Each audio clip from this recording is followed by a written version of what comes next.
napapagod po kasi kaya hindi rin po siya. Oo, siyempre.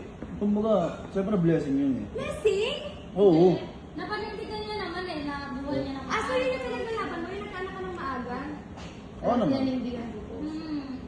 Ha? Uy, may hindi naman lahat pinanindigan. Oo. Buti nga matapos siya Oo, eh. pero still, Oo. pinaglalaban mo. Kesa pinalaglag. Oo, Oo. mas okay yun, Diba? diba? Mas kasalanan yun. Kasi galing ko nasa sitwasyon Kasalanan eh. yun. Hindi ko alam, pero ewan ko, siguro makaiba tayo paniniwala. Pero kung yun yung pinaglalaban mo, since batang ina yung pangalan mo, syempre dapat nag-gets ko na yung term, di ba? Batang ina, batang nagkaroon ng anak, ganyan. Nakabanda ba? Hindi kasi ilang months na ako minamessage, okay? So, wait lang, stop muna natin yung bilyar. Please lang.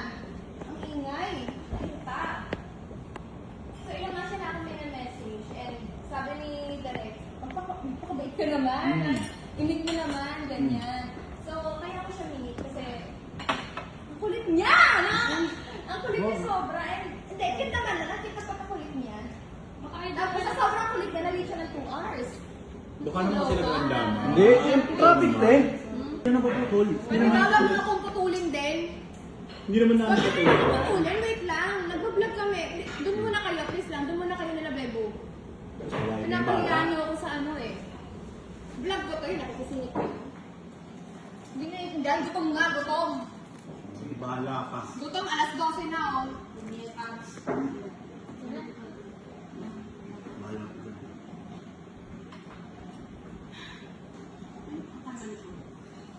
Wait lang. Ang watermelon. Babe, ano ba? Iiyak ka lang ba? Mag-vlog tayo. Kasi, iyak ka muna.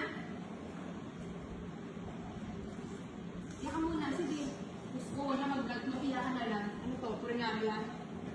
Ano naman? Sayang naman yung ano dito pagkain. Mag-iyak ka na lang. Iyakan ko to yung shrimp. Nabigla din siya kami kayo, te. Ano bigla? Bungat yung... Hindi ka pa niya kalalamin. Hinagay niyo muna siya.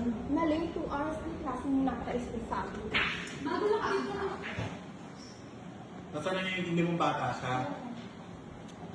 Patabaan lang ang mga eh. Diba? Uy, grabe ka naman. Foul na yan. Ano powder? Below the belt and back. Sinasabi ko lang, ang sinasabi ko, alam na yung mga bagay-bagay. Magawa nga na bata, basically, pag yung on time pa kaya. Alam mo na, hindi ka nalang pumayag. Kasi sa ginagawa niya may bata.